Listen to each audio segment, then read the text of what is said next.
Bom, a gente segue nesse assunto porque nesta quarta-feira o Ministério dos Direitos Humanos e da Cidadania confirmou que custeou a passagem a Brasília de todos os participantes do encontro de comitês e mecanismos de prevenção e combate à tortura, incluindo a de Luciane Barbosa Farias, mulher do chefe de uma das maiores facções do país.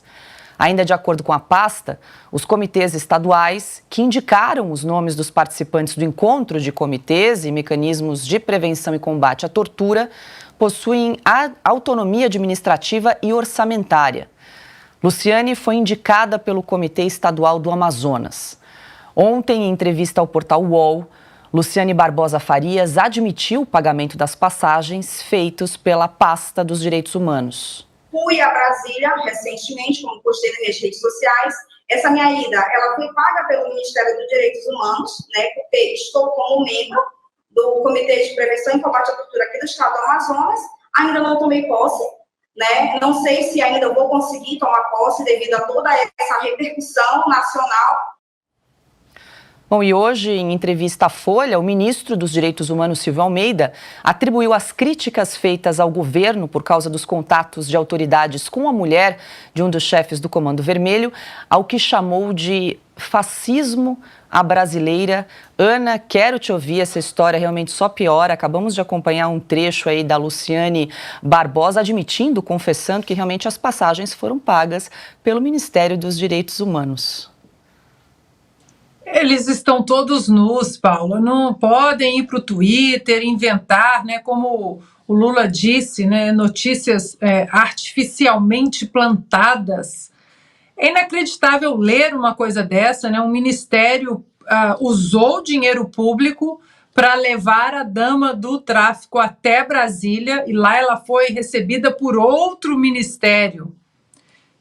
E eles ainda tentam enrolar, né, a narrativa e colocar de uma forma que seja mais palatável para a nação brasileira. Por isso que eles odeiam tanto o Twitter, né? Agora o X, a rede social X do Elon Musk, porque ali agora não tem como você ficar falando bobagem, mentira, sem você levar checagem, né? Seja nas comunidades, nas notas das comunidades, ou nas pessoas que estão ali o tempo todo mostrando o que de fato acontece. As notícias, elas correm de uma maneira muito rápida, como aconteceu com o vídeo, né, dessa senhora. Agora, me chama a atenção, Paula, a tal da autonomia administrativa, porque agora vai ser um jogo de empurra. Não, foi um assessor, não foi o ministro, foi um assessor. Essa tal dessa autonomia administrativa, nós estamos vendo desmandos nessa autonomia administrativa em vários ministérios. Teve a história do post completamente xenófobo, racista de uma das assessoras da Aniele Franco, quando ela foi cobrada porque usou o jatinho da FAB para ir ver o jogo do time de futebol do coração dela. Depois tivemos também aquele episódio lamentável daquela apresentação, não sei nem se a gente pode colocar dessa maneira, aquela apresentação pornográfica no Ministério da Saúde. Culparam também a tal da autonomia administrativa, foi um assessor, e agora uma passagem de avião bancada com dinheiro público por um ministério para que a dama do tráfico fosse visitar outro ministério. E isso vai cair na conta da tal autonomia administrativa. Esses ministros, eles não são responsáveis por assessores, secretários, não há uma triagem para fazer parte de ministérios, para fazer parte de equipe de ministros de Estado. Não dá para aceitar só simplesmente jogar a conta na autonomia administrativa. Em qualquer país sério, esses dois ministros já tinham saído do cargo, não precisava nem pedido de impeachment, já tinham renunciado. Eu explico depois, mas eu vou renunciar pela comoção, pelo escândalo nacional, eu vou renunciar, depois as coisas aparecerão, né? Então, E aí vem a senhora agora no vídeo e ainda diz que eu ainda não tomei posse no Comitê de Combate à Tortura, porque ela está com receio da repercussão. Eu repito a pergunta que eu fiz ontem e agora estendo para a filha do Fernandinho Beiramar. Essas criminosas, elas estão com tornozeleira eletrônica?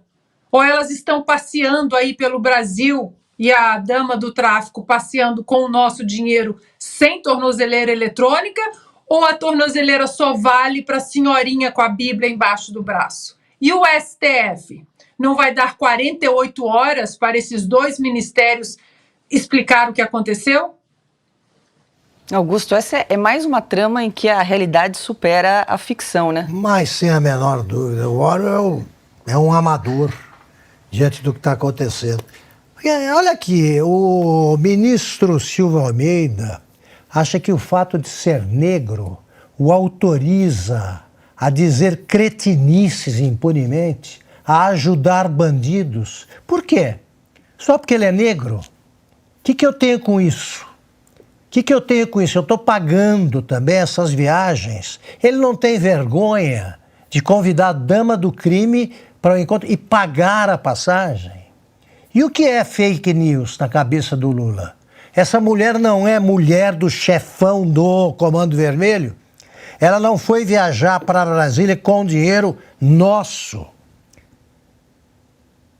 Não está havendo aí uma tremenda irregularidade, para ser gentil, e um ministro a demitir, ou dois, examinando o que diz esse Silvio Almeida? Ele não tem vergonha de se encontrar com uma mulher que é criminosa? Do Lula não dá para esperar nenhum tipo de reação, de onde menos se espera que não vem nada mesmo. Ele é bandido. Ele é bandido, é um ex-presidiário que saiu graças aos amigos do Supremo. Só por isso. Agora, não tem limite o cinismo do governo. Alguém deveria estar envergonhado. Eles realmente perderam a vergonha totalmente, se é que um dia a tiveram. Vem, fake news. Que é isso? Fake news é o Lula dizer que não roubou. Fake news é dizer que o Lula é honesto e que não merece cadeia. Então vem, Silvio Almeida, o que você é? Por que você está no ministério? Porque eu sou um negro. Eu sou um negro. É cota que tem agora? E aí, Piotr, o que você destaca dessa trama rocambolesca aqui? Tem a fala do Lula também, né, que se manifestou só 3 dias depois e ainda falando que é notícia falsa, fake news. Só para completar, isso bem lembrado pela Ana. Quer dizer, enquanto isso, você tem pessoas presas. Eu nunca vi viajar para Brasília, aliás, a convite do Ministério para conversar. Então, eles têm acesso aos ministros do governo. E os advogados da turma presa há 5 anos, quase, punidos há 5 anos, e dos presos em janeiro, esses não podem ter acesso ao inquérito. É esse o Brasil normal? E enquanto os ministros dizem que defendem a democracia, essas bestas quadradas do governo fingem que nós somos um bando de idiotas, né? Piotr. Não, eu vou usar a sua expressão trama para explicar tudo o que aconteceu. Quando esse caso surgiu, você se lembra que o governo quis dar uma ideia de que foi um caso fortuito, obra do acaso. Tanto é que o governo quis comprovar essa tese dele quando editou aquelas novas mudanças, ou mudanças no sistema de visita e de aceitação de visitas no Ministério da Justiça. Não foi isso? Divulgamos aqui. Eles estão perguntando. Divulgamos aqui. Agora tem que mandar o e-mail antes, tem que confirmar. Bom, RG para saber a análise, fazer uma análise da pessoa. Bom, então o governo bancou essa ideia de que aquilo não era para ter acontecido. Aí os fatos teimam em aparecer. Isso é um terror para o atual governo. Vamos lá. Aí não aconteceu. O que aconteceu? Apareceu o depoimento da própria dama do tráfico amazonense lá, em que disse, não, as passagens foram compradas pelo Ministério dos Direitos Humanos. Muito bem. O que aconteceu depois? A gente descobriu que sim, o que ela tinha pedido lá, ou do grupo que ela faz parte, as demandas estavam em andamento. Quer dizer, o governo, primeiramente, foi pego de calças curtas, para usar uma expressão dos anos 80. E estão encurtando cada vez mais, porque o governo negou o fato inicialmente, foi um absurdo, como pode? Essa pessoa jamais entraria no Ministério da Justiça. Bom, depois percebeu-se que tudo avançou. E agora o presidente disse que não, que é um absurdo, que o Flávio Dino não esteve com ela. Tá, mas a questão nem é essa, se o Flávio Dino encontrou-se ou não com o ministro da Justiça, com essa senhora. Ela teve acesso a tudo isso, as demandas estão avançando, ela é uma condenada em segunda instância, ela teve acesso ao Ministério dos Direitos Humanos, teve passagem comprada, tudo isso que o governo negava antes. Quer dizer, qual é a história real do governo? Que foi um caso fortuito e que vamos tomar medidas de segurança para evitar que isso ocorra novamente, ou não? Vamos bancar a história, o governo, obviamente, e aí a gente vai tentar explicar o inexplicável ao cidadão desse país, ao pagador de impostos. Aí o ministro dos Direitos Humanos vai lá e diz o seguinte, a frase dele é pesadíssima, ele faz uma defesa muito grande, inclusive, do ministro Dino, mas ele diz o seguinte, abre aspas, os próceres do fascismo à brasileira. Eu queria entender o que é fascismo à brasileira, mas vamos lá, está entre aspas, eu não posso mexer na frase. Não tem compromisso com a verdade nem com o Brasil. Bom, qual é a verdade neste caso? Ela foi convidada ou não foi convidada? Porque a versão do governo foi se alterando ao longo dos dias. Não tem compromisso com o combate ao crime organizado. Espera um pouquinho. Ela é esposa, aliás, condenada, condenada por tráfico de influência, em segunda instância, esposa de um sujeito que comanda o crime organizado lá no estado do Amazonas. É crime organizado, Comando Vermelho. Vamos lá. E essas pessoas, segundo o ministro dos Direitos Humanos, se valem de distorções para difamar, caluniar e destruir as conquistas do povo brasileiro. Eu vou dizer quais são as conquistas do povo brasileiro que estão sendo destruídas agora. No ano passado, segundo o Anuário do Fórum Brasileiro de Segurança Pública, 2022 foi o ano com a menor taxa de homicídios em 10 anos. Isso era uma conquista.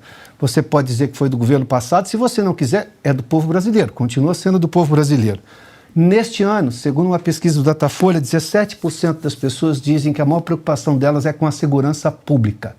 Sabe qual era o percentual em 2022, ano passado? 6%, 17 para 6. Quem é que está acabando com as conquistas do povo brasileiro?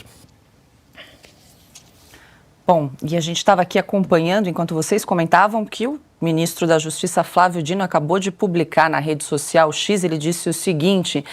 Abre aspas, desde cedo, a começar do presidente Lula e dos colegas de governo, recebi milhares de mensagens de apoio e solidariedade. Colegas da comunidade jurídica, governadores, senadores, deputados, partidos políticos, sociedade civil, cidadãos. A todos e cada um agradeço muito, seguimos juntos. O resto não tem importância. Como dizia meu saudoso pai, é feito de um rodoxon em uma piscina olímpica. Sigo do meu jeito, animado, sem medo, independente, fiel aos meus princípios e rezando todos os dias. O Silvio, só no Brasil, né? Comunista rezando todos os dias. Não sabe a Ave Maria. Não sabe rezar nada. Rezando. Rezando, todos os dias. Ele canta internacional. Eles inventaram, sabe o quê?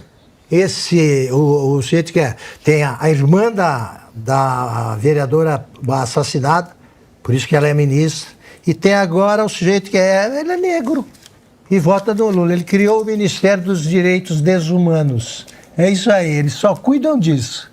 Direito dos bandidos. E o Flávio Dino aprendeu a rezar. Que gracinha. Ó, essa mensagem foi publicada agora há pouco na rede social X, às 18h15. Silvio. Bom, é o comunista que publica trechos, né, da Bíblia com frequência. É só visitar o Twitter dele, que ainda não foi bloqueado. Jornalistas e políticos que não foram bloqueados pelo ministro Flávio Dino podem checar que ele publica trechos bíblicos. É algo que ele adotou recentemente.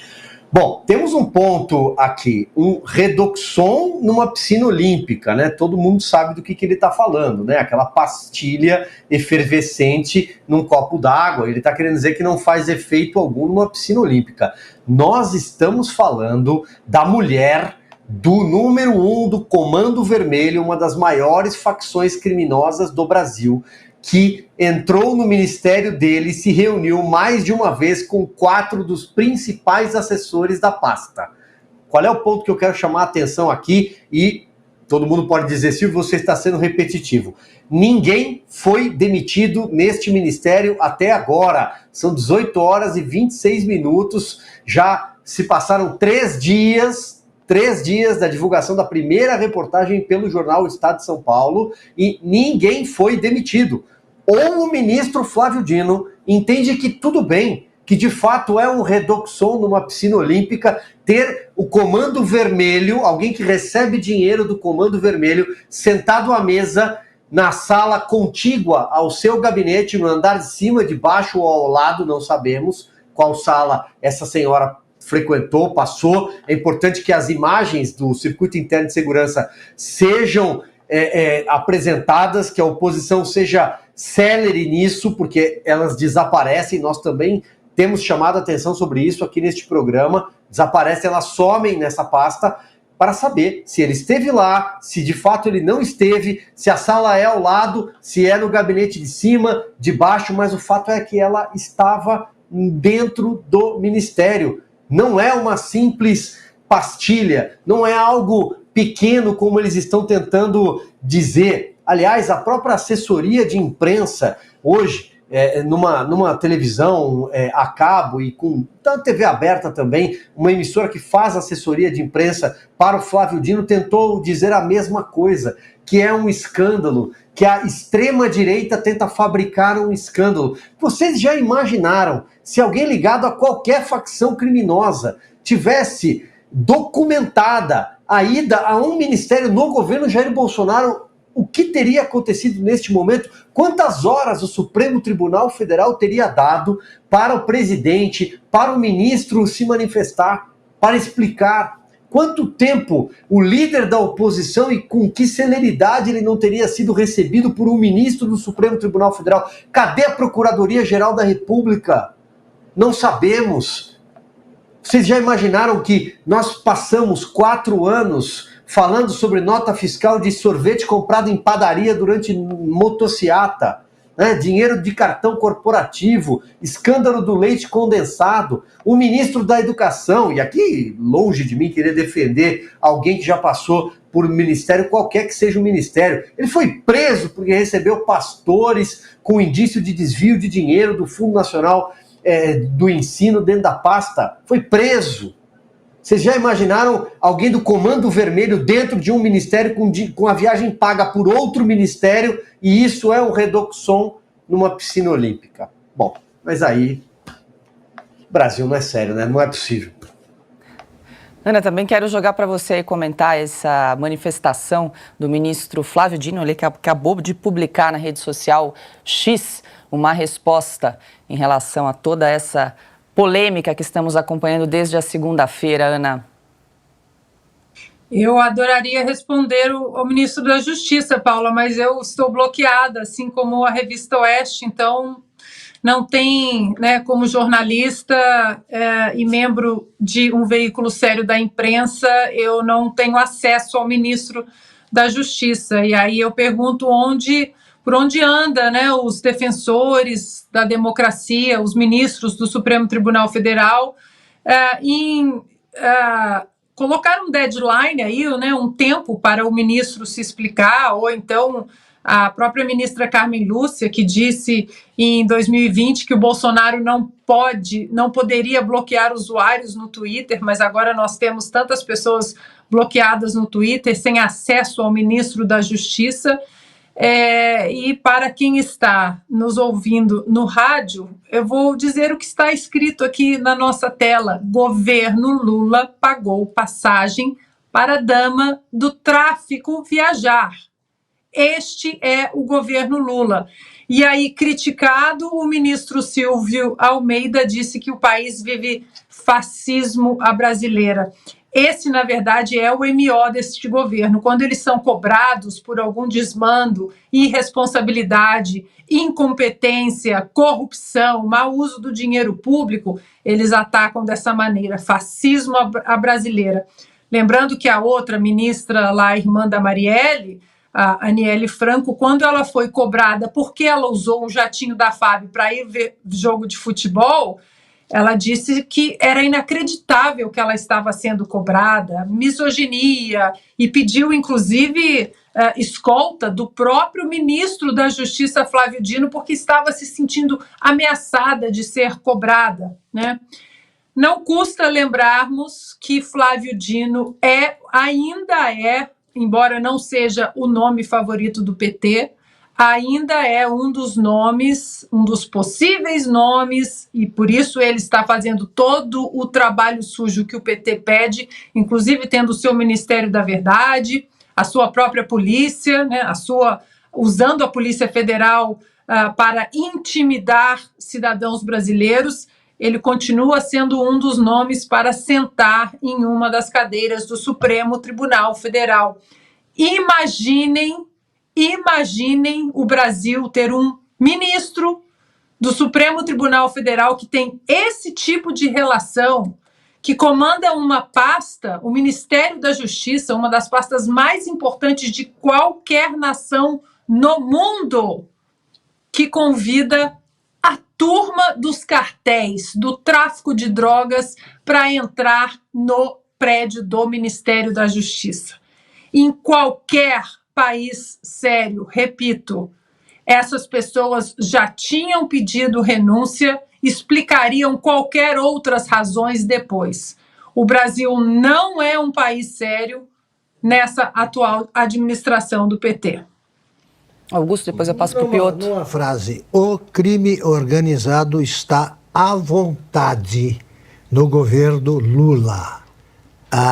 Circula por qualquer lugar, frequenta qualquer gabinete, porque eles se entendem muito bem, porque se dedicam à mesma atividade criminosa, né? Uma modalidades diferentes da atividade criminosa. São todos bandidos.